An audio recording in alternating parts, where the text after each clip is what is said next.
Another curious story by The Whistler. Tonight, Escape to Danger.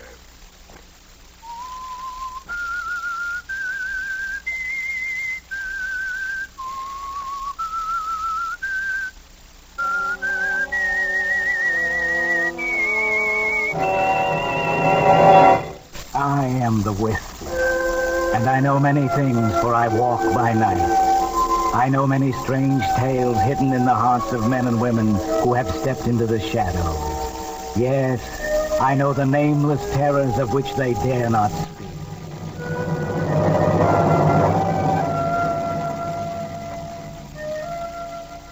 To Frederick Pontiac, an American citizen caught in Germany by the war, death came slowly and painfully, of starvation and torture, in the cellar of a Nazi prison camp. But death was not the end for Frederick Pontiac. It was the beginning of a new and bizarre chapter. For he died only a few days too early, and his body was hardly cold before his captors saw the handwriting on the wall, put there by Allied shells. Yes, the Nazis' hours were numbered, and they all knew it.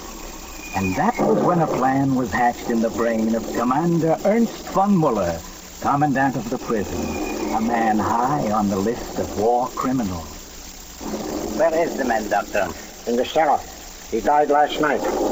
I think he'll do. I must look at him first. We will have to hurry. The American swine will be here soon. They are storming the hill now. Yeah. You have the dossier on, what's the man's name, Doctor? Pontiac. Friedrich Pontiac. Yeah, I have it. Friedrich Pontiac. Yeah. Friedrich Pontiac. This one is Friedrich Pontiac. See? Nine. He was an old man. But see, Commander, the bone structure, the hair and eyes. Of course, he is very thin now, and he has aged. But you will see by the dossier he is but 40, your age. And you will see by the photograph in the dossier there is a striking resemblance to yourself. You won't need to change your face, Commandant. Let me see the dossier, Doctor. Yeah. Thank you. Friedrich Pontiac, born Zurich, Switzerland, 1905. Attended school in Geneva, 1911 to 1918. Emigrated to America in 1918 with his parents and attended school in New York in 1918 to 1924. In 1926, he became a United States citizen. He went to work in his father's drugstore until 1928. When his father died and the business was sold from 1928 to 1932, he did various odd jobs. In 1933, he entered Germany. He spoke German well. That's good. And English with an accent. Good. The fatherland made use of him in the chemical factory in Berlin, but his work was unsatisfactory. He drank too much. And had fits of melancholia. This became worse until in 1941 he was of no further use to us. And so was sentenced for inefficiency to hard labor here at this camp. Excellent, Herr Doctor, excellent. I think it will work. I will have to attend to the fingerprints, Herr Commandant. It may be rather painful for you. I understand, Herr Doctor. It does not matter. From now on, I shall be Frederick Pontiac, American citizen.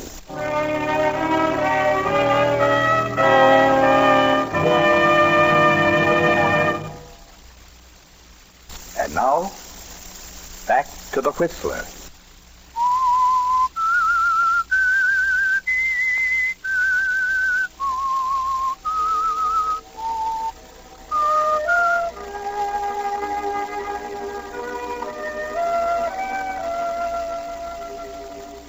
So Frederick Pontiac, dead in a Nazi prison, is born again. And Commander Ernst von Muller, Nazi war criminal, is no more. He commands the last desperate defense of the prison, just long enough for the mutilation of his fingerprints. It's a painful operation, but it's worth it, von Muller, or should I say Pontiac, because now, when the Americans arrive and find you lying among all your dead companions, your mutilated fingers make the picture all the more convincing. And in an almost unbelievably short time, you're standing on the dock in New York. Everything's been perfect so far. No one suspected you. They hardly even questioned you back in Germany. If you can just get through the customs men. Frederick Pontiac? Yes, sir, I'm Frederick Pontiac. Relax. There's no need to click your heels here. You're in America now, back home. Silly of me. Forgive me. It's been a long time. You look very pale. What's the matter? Are you frightened? Sea voyages disagree with me. I think it's perhaps seasickness. Take it easy. We all know how much you've been through. We want to make things as easy as possible for you. Thank you. Why do you want me? It's only that your passport is expired. You'll have to fill out this form. I see you can't. Your hands are injured. Very well, just answer the questions. I'll write them in. Frederick Pontiac, age? Frederick Pontiac, born 1905, May 16th. Attended school in Switzerland, 1911 to 1918. Came to America... Oh, wait a minute, one at a time. First, where were you born? Zurich, 1905, May 16th. Your father's name, nationality? Franklin Pontiac, American. Mother's name and nationality, maiden name? Sarah Smith, Swiss. Where'd you attend school? Geneva and New York. The name of the schools and how many years in high school and what grades, please? What grade? I don't remember now. You will have to excuse me. I have a severe migraine headache. All right, then. You just sign it or just make a mark. It'll be all right. Just sign here. Yeah. That's it. Thank you. Take it and best of luck to you. Thank you, sir. Thank you. Oh, just a minute. Where's your luggage? Got to have it inspected for customs. I don't have any. Just the clothes on my back. Oh, all right. I'll fill out your papers. Make a cross here where it says to sign. Yes, thank you very much. That's nothing. Glad to help. Good luck to you. Thank you. Pardon me, sir. Aren't you Frederick Pontiac? Yes? My name is Mitchell, Mr. Pontiac. How do you do? Glad to meet you, at last. Yes? I'm sorry to have to give you this after all you've been through, but can't be helped. What is it? I can't open it. Oh, well, suppose we step over here a moment? My hands. It's a court order, Mr. Pontiac. I'm Mrs. Pontiac's lawyer. When you deserted her in 1933, she got a divorce. You owe $12,000 back alimony to my client. Like I say, I'm sorry about greeting you back home with this, but that's my business. $12,000? Oh, that's impossible for me to pay. Oh, come, Mr. Pontiac, don't let's have trouble. We've been nice about this. We never slapped a lien on your bank like Mrs. Pontiac wrote you we had. We want to do things right by you. So, what do you say? We get in my car and run over to the bank and get that safe deposit box out, and you pay off like a gentleman. Safe deposit box at my bank? Yes, I know your little secret. You can't fool me, Pontiac. I know about the money you have in the State and County Bank on 84th Street. Yes, Mr. Pontiac, I found out about that. Oh, my wife told you. Shall we say trade secrets, and that a little birdie whispered it to me? But you don't have to worry about me. No, just so long as I get my fee and the money for my client. Now, what do you say? We run over to 84th Street right now. Very well.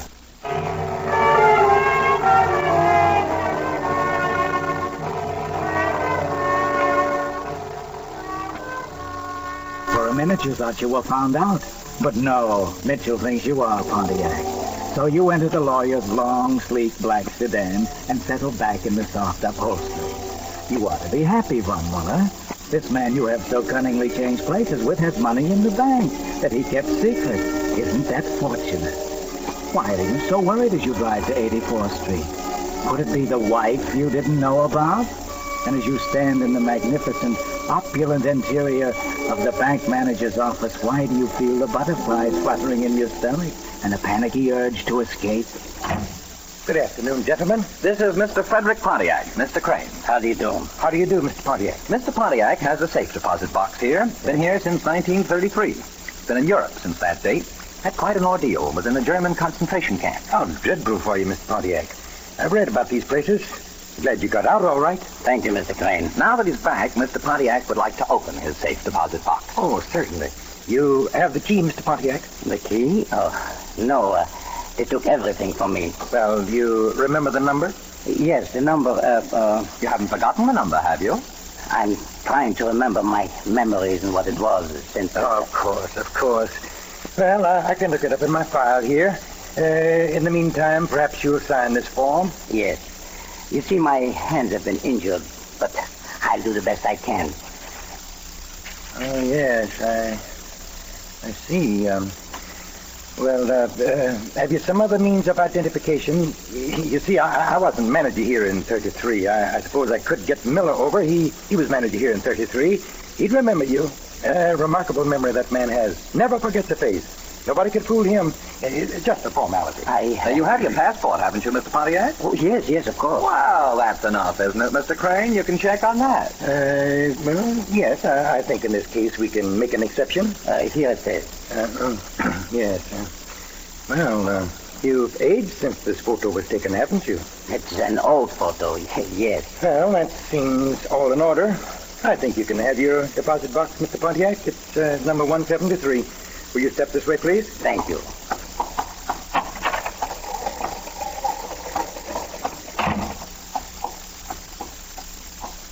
Here it is. 173. Oh, there you are. Let me know when you're finished. Thank you. $150,000. All in $1,000 bills. Suppose I take the $12,000 while you have it handy. Very well. Here's 12,000. And the matter of my fee, Mr. Pontiac? How much? $5,000. $5,000? Yeah, $5,000. I know it's expensive, but I'm a good man. You know, I can keep my mouth shut. Count it yourself. My hands hurt. Okay. 1, 2, 3, 4, 5, and 1 for luck. Thank you, Mr. Pontiac. Now, can I drive you anywhere? Where are you staying? Thank you, yes. Any good hotel will do. I've had a rather trying day. Well, how about the Continental Plaza? Nice view of the park, swell bar, good restaurant? Yes. That will do satisfactorily, I'm sure. It has been a very hard day. I'll be good to rest. Very good. Look, Mr. Pontiac, I'll give you a tip. Yes? Don't stay in town too long. It might be unhealthy for you. What do you mean, unhealthy? You haven't forgotten Lucky Chandler, have you? Huh? Lucky Chandler? Oh, yes, Chandler. Yeah, Lucky Chandler. LaHef hasn't forgotten. As soon as he hears you're in town, he'll pay you a visit. If you Oh, yes, LaHef. Your arrival, it was in the papers this evening. How do you mean, pay me a visit? Unhealthy for me? Forget it, chum. It's just a hint. You know me. I can keep my mouth shut. I don't want any trouble. Yes, I see. But you don't see, do you, Herr von Muller? You don't know who these men are, LaHef and Lucky Chandler.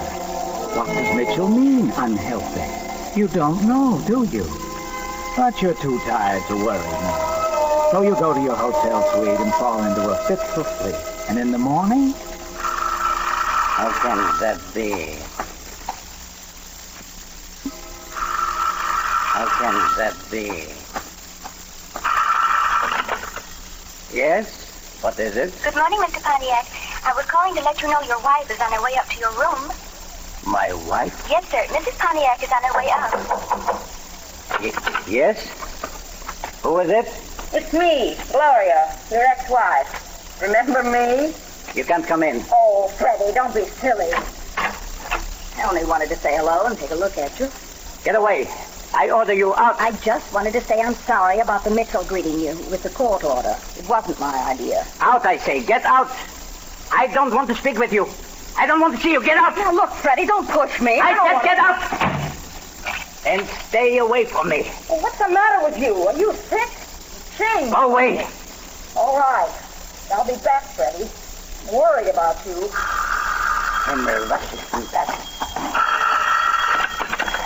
Yes. What is it, please? That you, Pontiac? Yes. This is LaHef. Your pal, LaHef. Hello. How are you? What the devil do you care how I feel, you double-crossing rat? Are you gonna come across with the dough? Or do you want me to take it out of your hide and then refresh the cop's memory about Chandler's death? About Chandler's death? Yeah, you don't think they've forgotten, do you? Sure, 12 years is a long time, but not long enough. What do you want from me? My cut. 75,000 leaves of best lettuce. I'll be around for it at noon.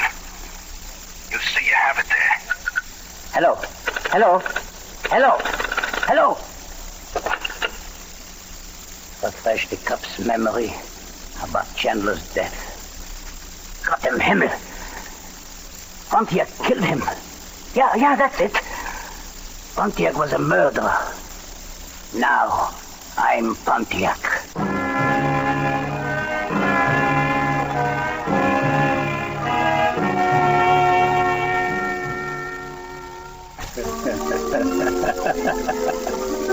Well, what are you going to do now, Von Muller? In America, murder carries a death penalty, and you just escaped from that. You were rather clumsy the way you got rid of Pontiac's wife.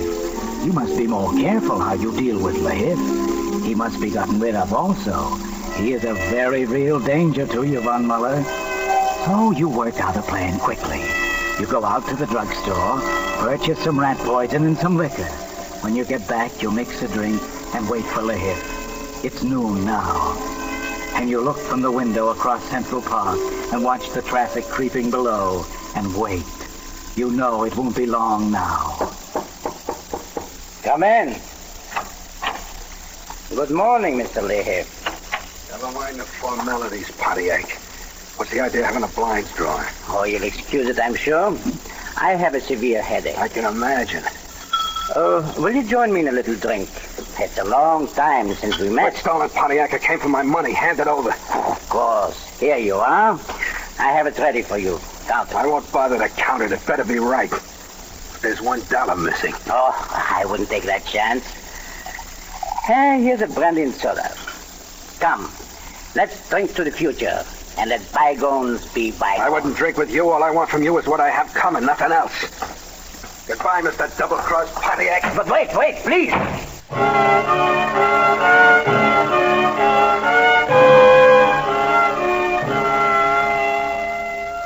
Well, you're slipping, Ernst.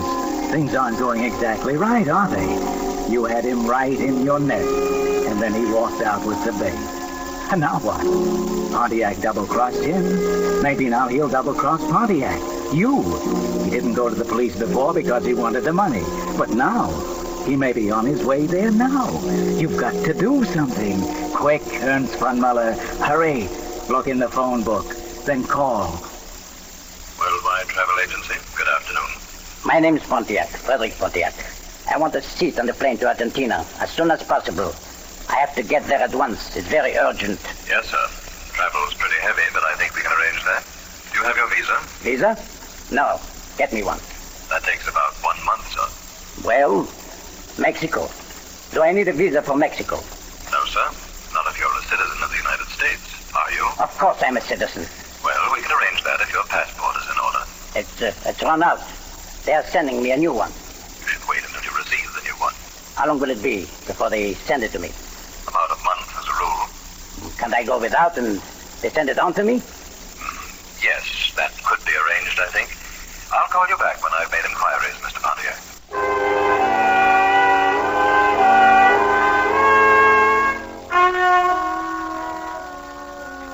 The wait is not long, but you fidget nervously through it. Then suddenly everything's all right again. They've reserved you a place on the Mexico plane. You'll have plenty of time to make it to the airport. And still the police haven't arrived. You hurry downstairs. Step up to pay your bill. Here, miss, I telephone. You have my bill ready? Yes, Mr. Pontiac. $27.55. You keep the change, miss. Oh, thank you, Mr. Pontiac. Those two men by the door, they're detectives. They were just asking about you. Detectives? Asking about me? Yes, sir. Is my taxi here yet? No, sir. Good evening, sir.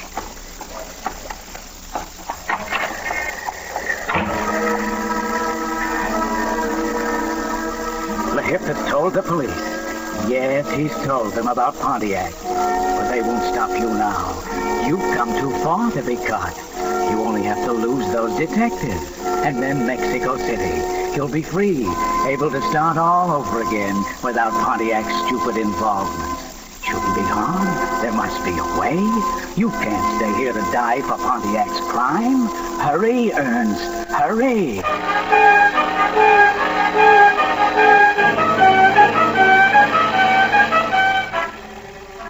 But these men are worse than your Gestapo, aren't they, Ernst? You try everything you can think of. Taking a taxi cab, switching cabs, doubling back, ducking into a movie theater and out a back entrance. But they're still there. You go down into the subway, try to lose them in the crowd.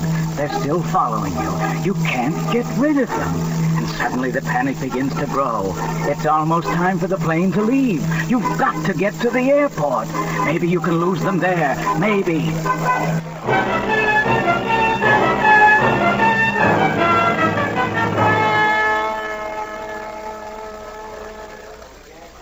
Frederick Pontiac? Yes, that's my name. All right, sir. Your reservation is in order.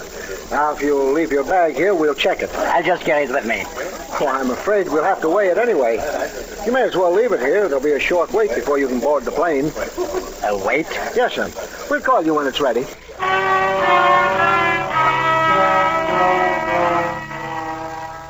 Wait. But you don't want to wait, do you, Ernst? There are those two men over there. You have to get on the plane and get away. But you know down in your heart that you never will. They're just waiting for that. As you step up to board the plane, they'll arrest you, Ernst. You know that. You're trapped, Ernst. You walk down to the washroom trying to think of something to do, but you can't. You know you're trapped. You escaped from Germany in trial as a war criminal, and now you're going to have to stand trial as a murderer. Might have been a lot easier the other way. You know what they do to murderers here. You might have escaped that over there. Yes, that's it. Of course. And so, as you look up into the mirror and see the two men enter the washroom, you know, finally, what to do. Look, you. You men are following me. Yeah? What about it? And I know why. But you're wrong. You'll never hang me for that murder. Murder? What's he talking about?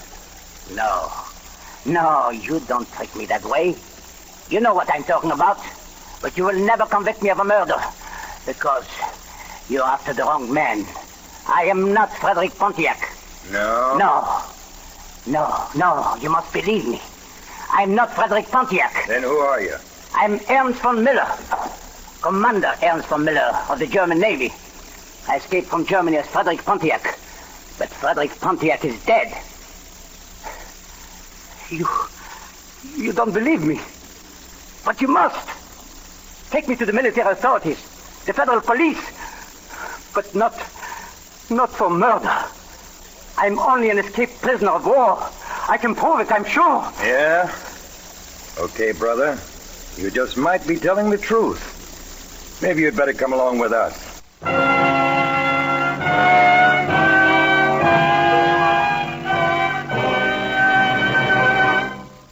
The Whistler will return in just a moment with the strange ending of tonight's story. And now, back to the Whistler.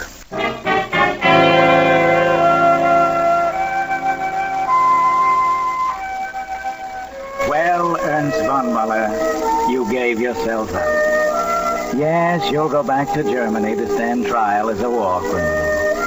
And when you read the newspapers about the fate of other commandants of German prison camps, you wonder if perhaps you didn't make the wrong choice. You might have been even more sure of it if you could have heard a certain telephone conversation the day you were captured.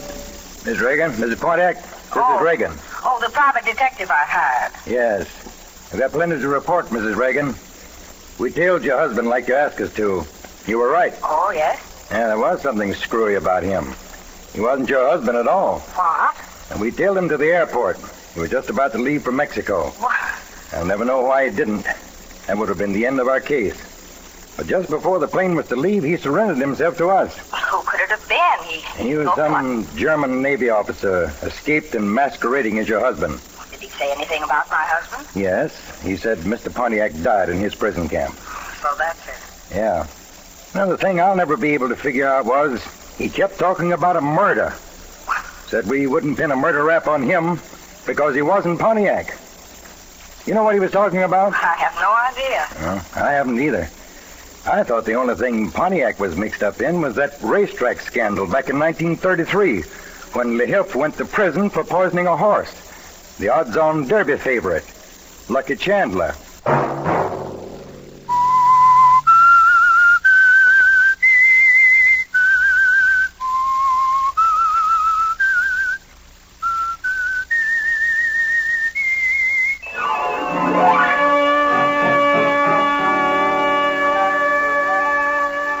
Next Monday at 9 o'clock, The Whistler will bring you another strange tale. The Whistler is broadcast for your entertainment. This program directed by George W. Allen, with tonight's story by James Sussex, music by Wilbur Hatch. This is Marvin Miller speaking. This is CBS, the Columbia Broadcasting System.